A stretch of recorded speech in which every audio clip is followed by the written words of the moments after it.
Kumusta po kayo, Sir Jun? Itago niyo na lang po ako sa pangalan Junior. Narito ngayon sa Cagayan de Oro, pero sa Coronadal talaga ako lumaki.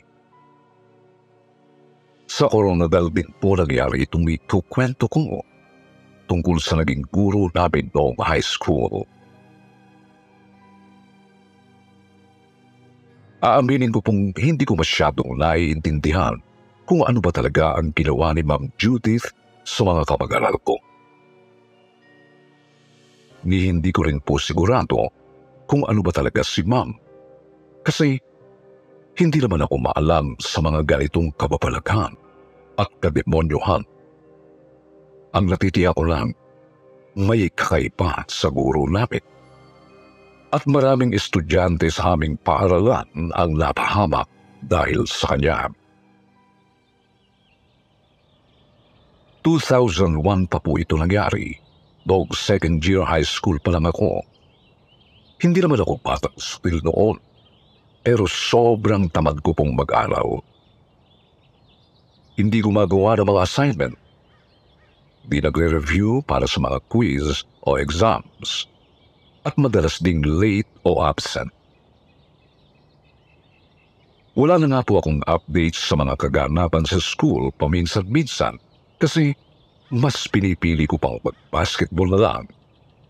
Kaya nabigla po ako noong isang araw na himalang sinipag akong pumasok.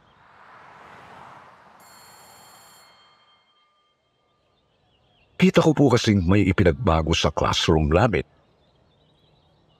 Una kong napansin, Sir Jun, ang light purple na kurtina sa malalaking mga bintana ng classroom.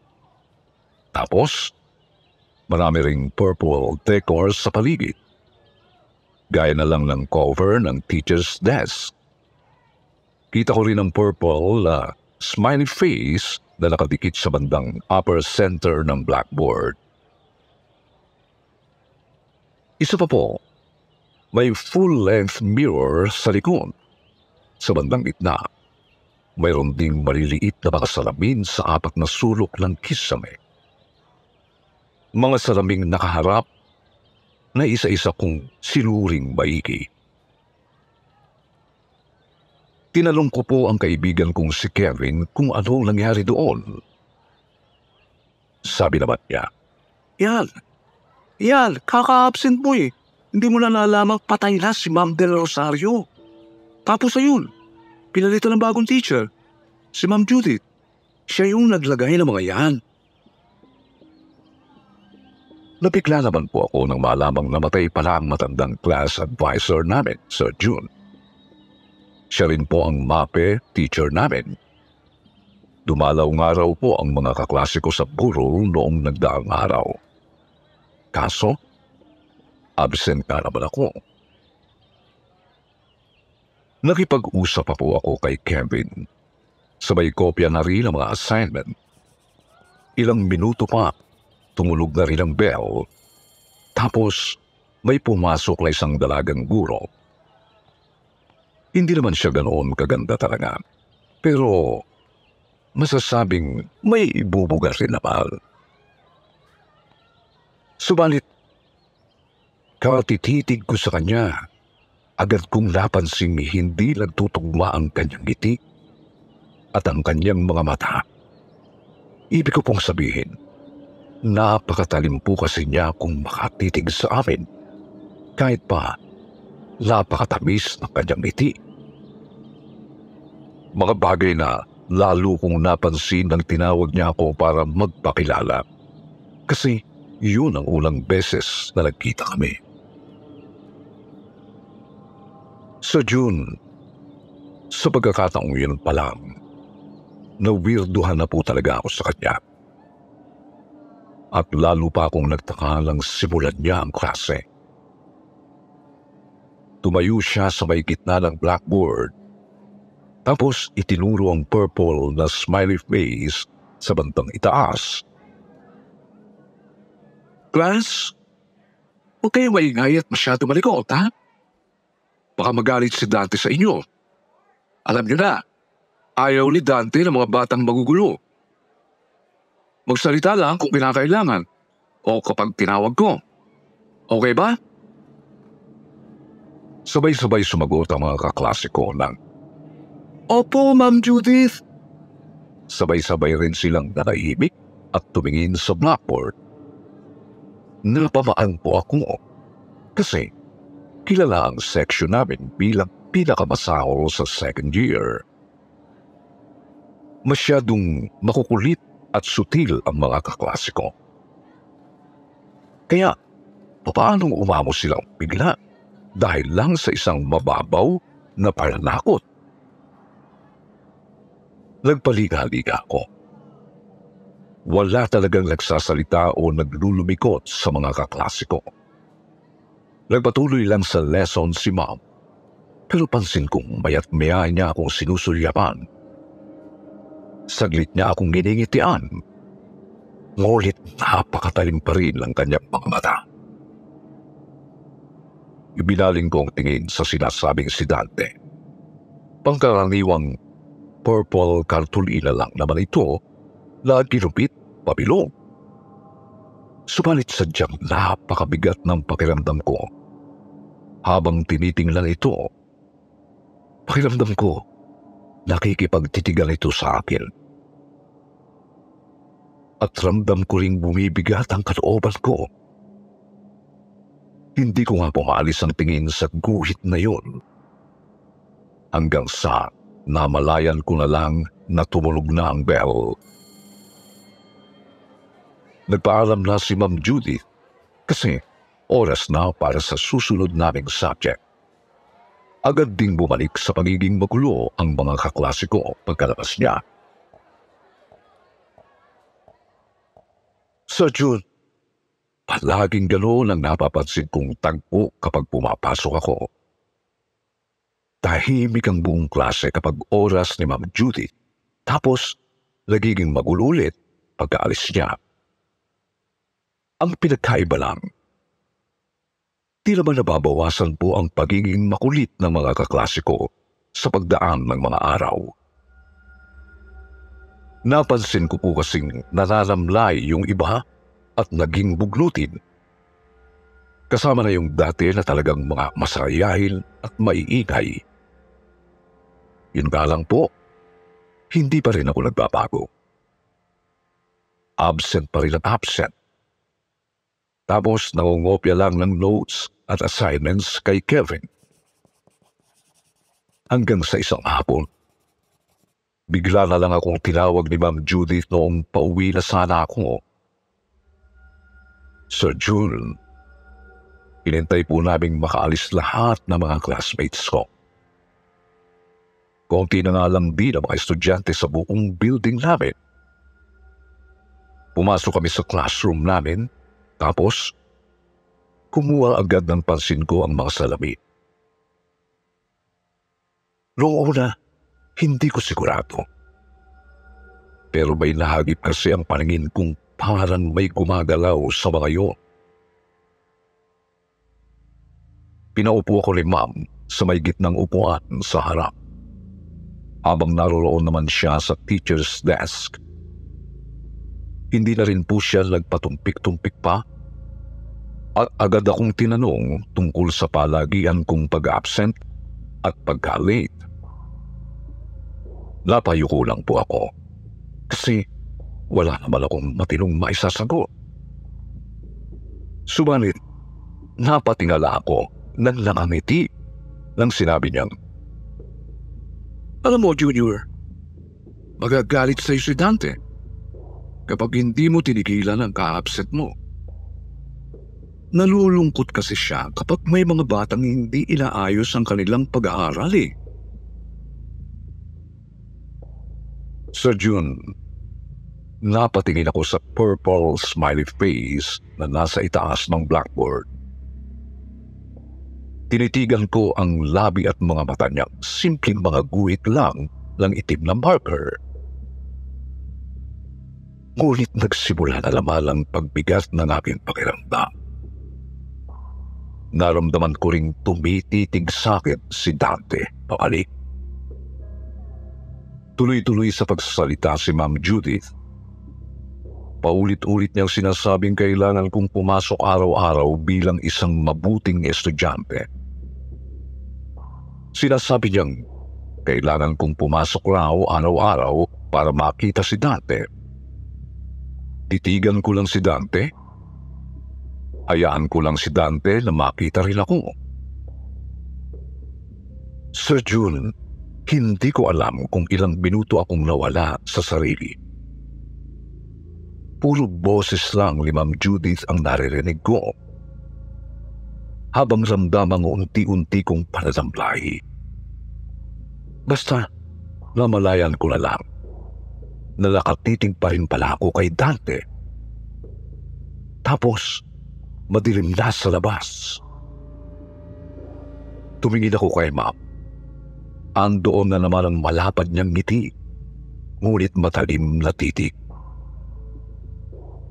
Bigla ko na lang naramdamang kumabog ang dibdib ko. Kaya't nanginginig kong kinuha ang mga gamit ko. Tsaka madapa-dapang lumabas ng classroom. Nilingon ko pa si Ma'am pagkalabas ko ng pinto. At nakita kong tinititigan niya ang full-length mirror sa likod. Marahan pa po siyang kumukumpa sa hangin. Alimoy, may sinesenyasan sa salamin. Kinabukasan, ramdam ko pa rin ang kakaibang kilabot, Sir John. Ngunit, ramdam ko rin para bang may nag-uudyok sa isip kong pumasok at tingnan si Dante. Sadyang nalaig nga lang ang hindi magandang kutob ko kay Ma'am Judy. Kaya hindi ako pumasok nung araw na yon. Nagmukmuk lang ako sa kwarto ko at sinabi kina Mama na masama ang pakiramdam ko. Subalit sobra akong nayanig nang matanggap ang isang balita. Hapon noong araw din yon. Umuwi si Mama galing sa palengke, Sir June. At sinabi sa aking na-ospital daw si Kevin matapos maglaslas. Nagtaka ako kasi hindi naman ganoon ang pagkakakilala ko kay Kevin. Malapit ko na siyang kaibigan mula nung kinder pa lang kami. At wala sa ugali niya ang gumawa ng ganoon. Kaya naman agad ko po siyang dinalaw sa ospital noong gabi ring yun. Tinanong ko siya kung ano ba ang bumabagabag sa isip niya. Labis ko namang ikinabigla ang sinabi niya sa akin. Junior, hindi ko pa ito sinabi kay nanay. Pero natatakot ako. Natatakot ako kay Dante. Si Dante, kinakausap niya ako palagi. Tinatawag niya ako, pre. Palagi kong naririnig ang boses nila ni Ma'am Judith sa isip ko.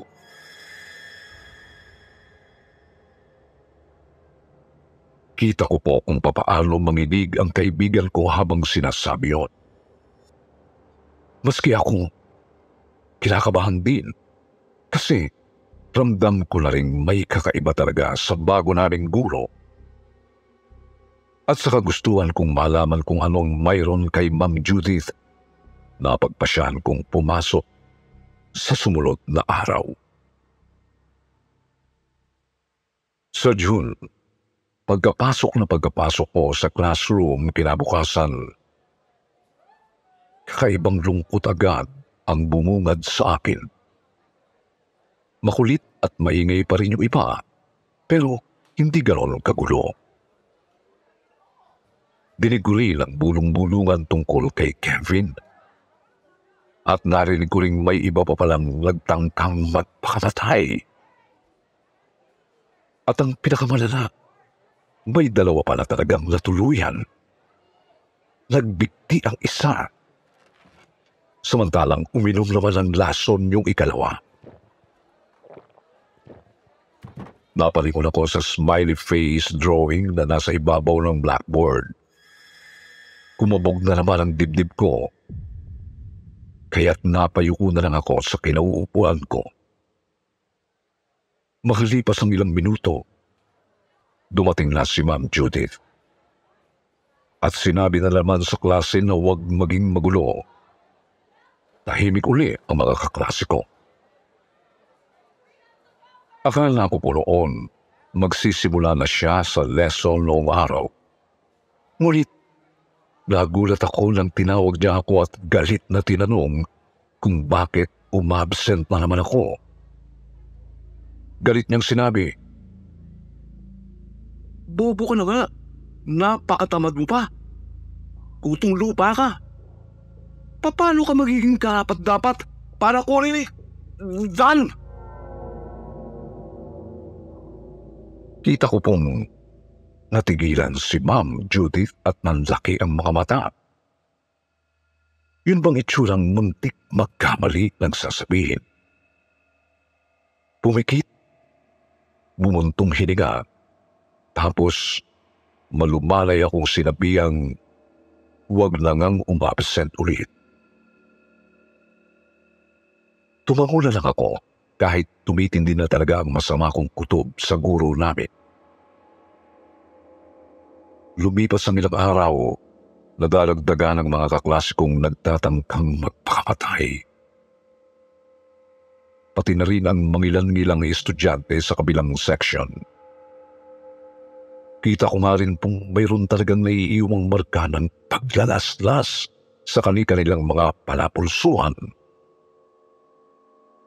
Pabigat din po ng pabigat ang pakiramdam sa loob ng classroom, lalo kapag nandyan si Ma'am. Gayunpaman pansin kong tila lalo na rin nalulugmok sa masamang presensya ang mga kaklase ko. Umabot na nga po sa puntong hindi na talaga sila naglulumikot o nag-iingay. Kahit hindi pinaalalahanan ni Ma'am Judith, ako man po ay nakakaramdam na rin ng pagbabago sa katawan ko. Lagi akong pagod, nalalamlay at nakakaramdam ng kalungkutan.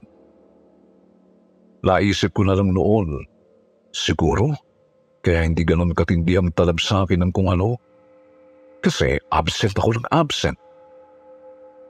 Yun din siguro ang dahilan kung bakit patindi ng patindi ang nararamdaman kong galit ni Ma'am Judith sa akin. Hanggang sa isang araw, namatay po ang matalik kong kaibigan sa June. Nagwala si Kevin sa classroom namin. Alimoy sinasapian. Sinubukan naming pigilan ngunit sadyang napakalakas ni Kevin. At nang makawala, bigla na lang itong kumaripas palabas ng classroom namin at tumalon sa may pasilyo. Sir June, nasa 4th floor kami. Kaya talagang wasak ang ulo ni Kevin nang bumagsak.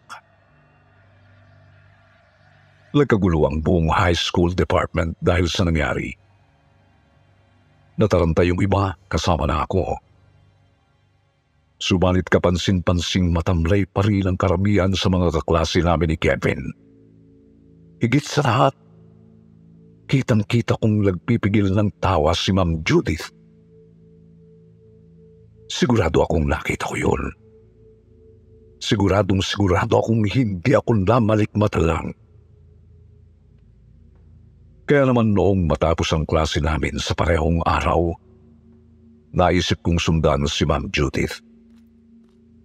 Dumistansya lang ako para hindi niya agad ako mapansin. Gayunpaman, kitang-kita ko pa rin hindi na siya gaanong nagpipigil ng tawa. Hinahayaan na niya ang sariling umagikhik. Nang mapaliko sa isang eskinita, nakita ko na siyang tuluyang humalakhak. Nang mahimasmasan, naglakad pa ng naglakad si Ma'am Judith. Sunod lang din ako ng sunod. Hanggang sa nakita kong pumasok siya sa isang bahay. Doon ako tumalikod at umuwi. habang pinag-iisipan ang susunod kong gagawin. Ang mahalaga sa akin noon, alam ko na kung saan nakatira si Ma'am Judith. Lang sumunod na araw, maaga po akong lumabas ng bahay at dumiretso sa tapat ng tinutuluyan ni Ma'am Judith. Dala ko sa bagang ilang screwdrivers upang magamit sa binabalak ko. Nalaman kong isa pala itong boarding house. Nagmasid-masid pa ako hanggang sa nakita ko ang pintanang may purple na mga kortina. Siguradong sigurado kung iyon ang kwartong tinutuluyan ni Ma'am. Ilang minuto pa po, nakita kong lumabas na rin si Ma'am Judith at naglakad palayo.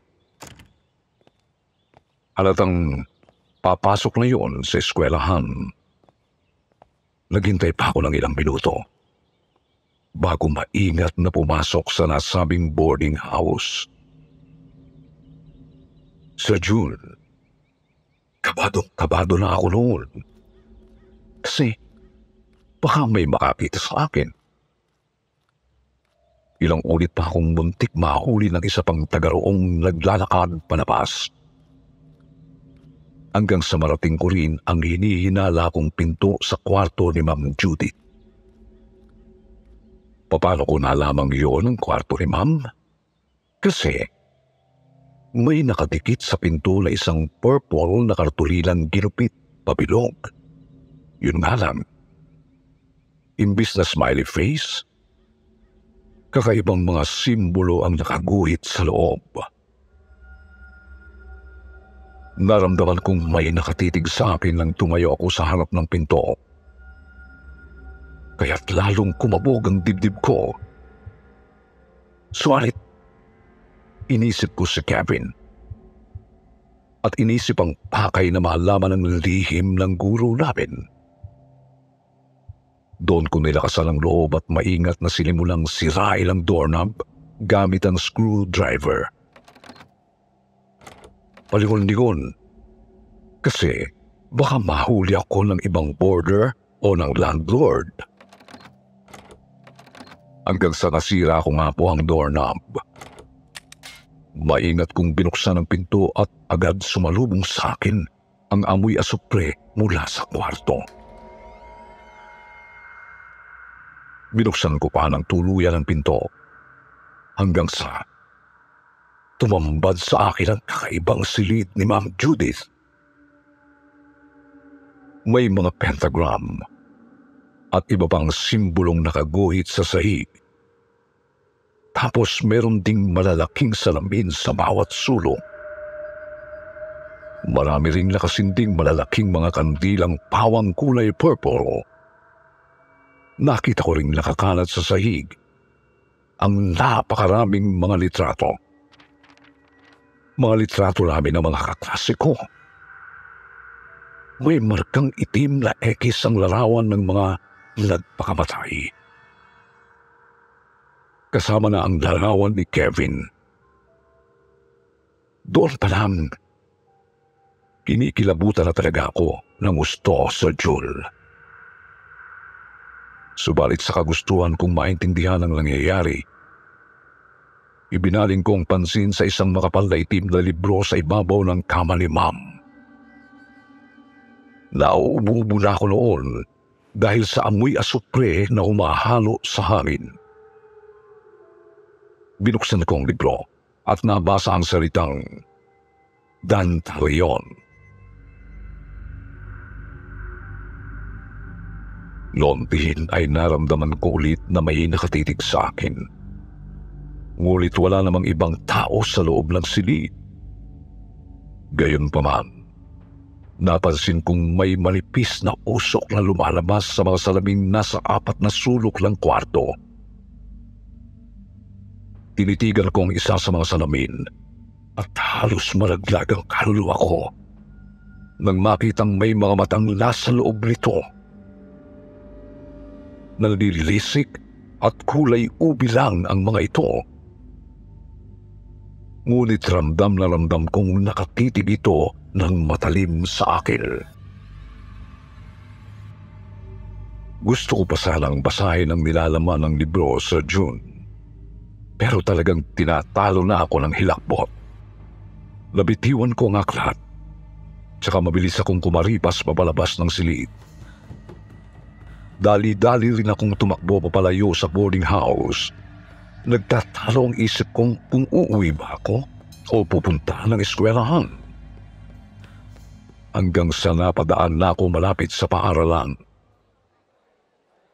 Bandang 10:00 na po ng umaga yon, agad kumuha sa pansin ko ang tila kaguluhang nangyayari sa loob. Naglalabasan ang mga estudyante at guro. May mga ambulansya rin at ilang kotse ng mga pulis. Kita kong may binubuhat ng mga estudyante ang ilang medic at pulis papunta sa ambulansya. At nakilala kong pawang mga kaklas kong mga ito. Kinabahan ako at nabahala para sa mga kaklase ko. Lumapit ako at nagtanong sa gwardya kung ano ba ang nangyayari. Sinabi niya sa akin nagwala raw ang mga estudyante sa buong section namin. Takot na takot daw ang mga ito. Tapos, paulit-ulit isinisigaw na kukulin daw sila ng demonyo. Kukulin daw sila ni Dante. Kukulin daw sila ni Dantalion. Sir Jun, simpleng nagwala at nanginig ang karamihan sa mga kaklase ko. Subalit, may iba ring hinibatay at ang pinakamalala, 6 sa kanila ang bigla na lang bumulagta at tuluyang nalagutal ng hininga. Gusto ko po sanang pumasok para makita ang mga kaklase ko. Kaso pinigilan ako ng gwardya. Nagpalinga-linga ako hanggang nakita ko si Ma'am Judith. Patagong pumupustrit palabas ng gate. Lalapitan ko sana, pero bigla siyang lumingon sa akin at napakalapad ng ngiti. Natigilan ako sa kinatatayuan ko. Lumapit siya sa akin at sinabing, "Kung bakit sa'yo, hindi na ako mangingialam. Mabuti nga at bulakbol ka. Kaya hindi ka makakasama sa mga dadalhin sa impyerno." Sir Jun, naistatwa ako sa mga narinig ko, lalo pa noong tatawa-tawang naglakad si Ma'am Judith papalayo.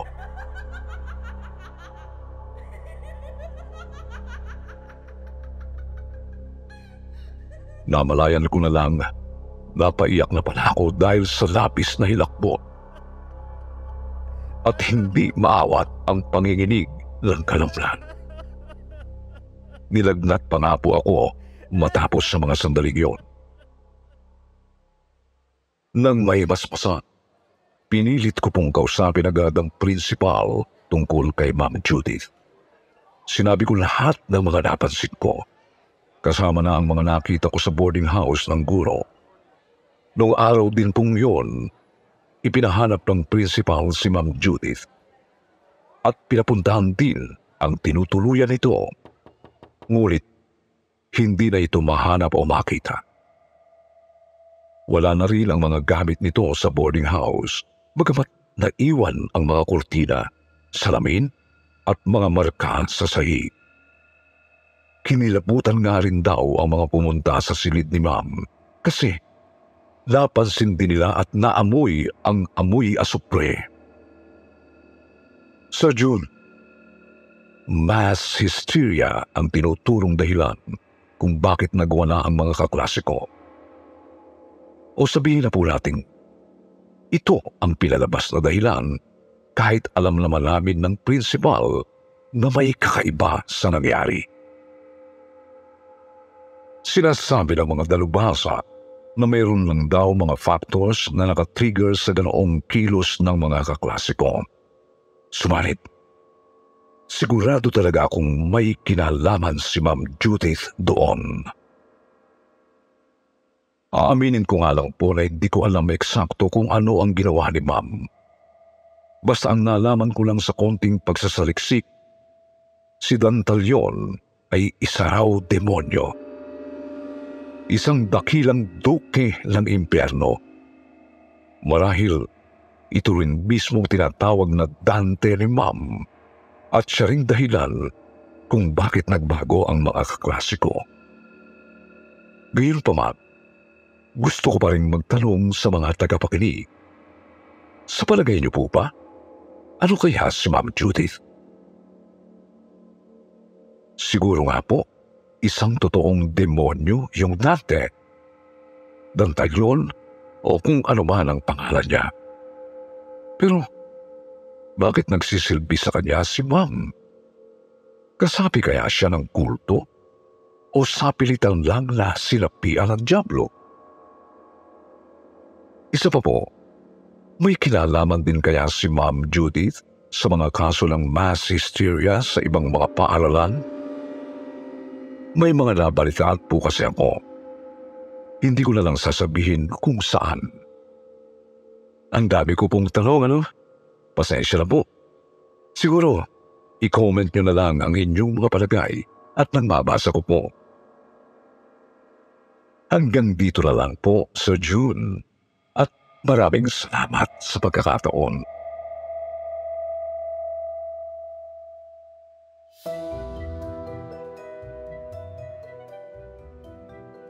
Shoutouts!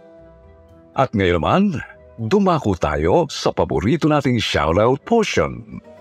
Shoutouts going out to Habi Colette Channel, Ketia Gentiles, Shake the Videos, Imelda Aviles, Lay Mendoza, Mitch Chico, Stessel J. Vlog, Bing Liali, at Chris Lee Ventosa.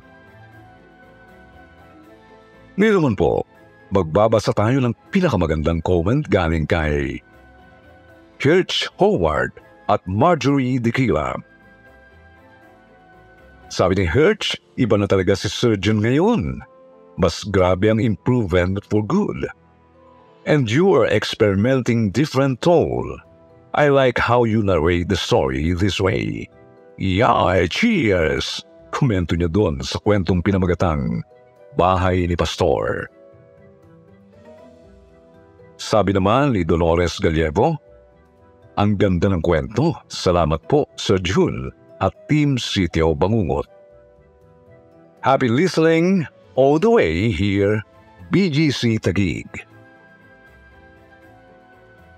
Sa mga hindi po nabanggit, sa susunod na lang po, huwag niyo pong kalimutang mag-reply sa ating shoutout box na nasa comment section para ma-shoutout ang pangalan po ninyo. Muli po, mula sa bumubuo ng kwentong Takip Silim at Sitio Bangungot, ito po ang inyong kaibigan, June Martin de Gaspi. Nagpapasalamat po.